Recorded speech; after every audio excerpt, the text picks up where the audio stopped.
Little Red Dot bounces back. There was once a little red dot that was no larger than a little red spot. It was made up of many happy tiny dots in many shapes of red and in many sizes. As the tiny red dots happily huddled together, the little red dot glowed with energy and color. But whenever some of them bounced away, the little red dot's energy and color faded too. One day, as they playfully bounced about, red dust rained down, falling all around them. "Achoo!" went one tiny red dot. "What's all this red stuff?" he cried. Soon, the achoos and achees grew into a chorus. The tiny red dots drifted into a deep sleep. "Wake up! Wake up!" cried a tiny red dot. "It's morning, but the sky looks strange." They all looked up at the sky. It looked nothing like the sky they knew. It was strangely red, and the red dust continued to rain down, falling silently to the ground all around. "What's happened to our blue sky? Oh dear! What shall we do about all this red dust?"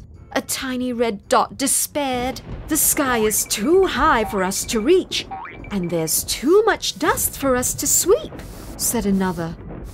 They sat looking at one another, and some began to see things that were a bother.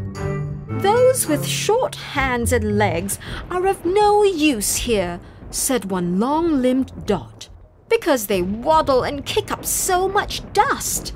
Hurt and upset, the short-limbed dots quietly crawled away, feeling shorter and smaller than ever before. "This red dust doesn't bother the red-nosed dots, so the rest of you can deal with the problem," said a red-nosed dot, as he marched off with other red-nosed dots. The remaining dots looked sadly at one another between their achoos and achees. "We never used to fight this way," cried one.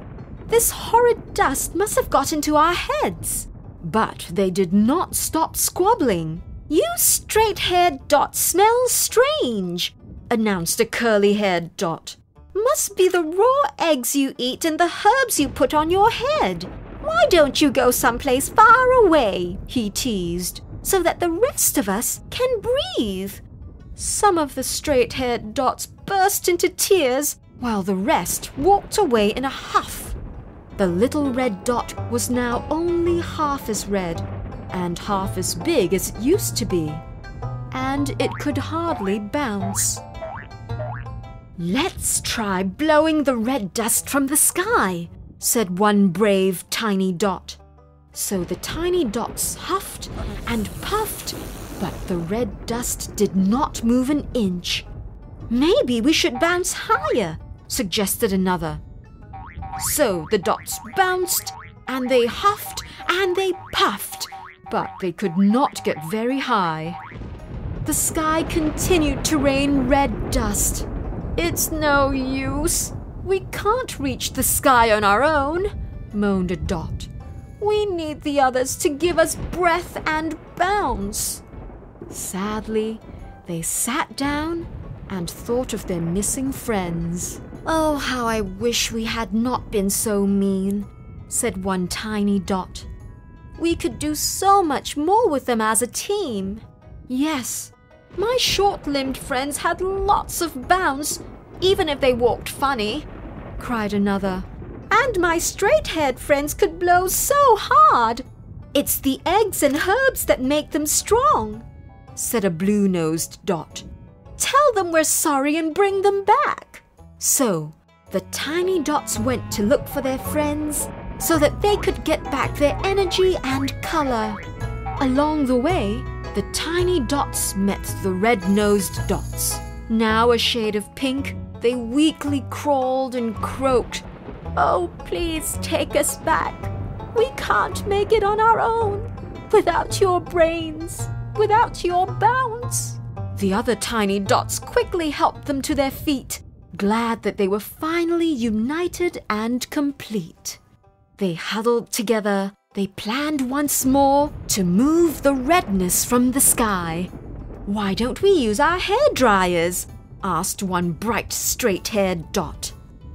So the tiny red dots stood at one spot and bounced as hard as they could. They flew over the treetops and reached the red sky, with the dryers on at full blast. Puff, puff, puff, went the dots. Whir, whir, whir, went the dryers. The redness moved, but just an itsy bit. As the tiny red dots fell to the ground, another dot cried, "Why don't we use our fans as well?" So the tiny red dots got together once more, this time with fans and dryers blowing full blast. Whir, whir, whir, went the fans. Whir, whir, whir, went the dryers. Puff, puff, puff, went the tiny red dots. Up and down they bounced. Soon, the redness was blown away and the blue sky was back in its place. "Hooray!" cheered the tiny red dots as they hugged and danced, holding tight to one another. The little red dot's color came back, and so did its bounce.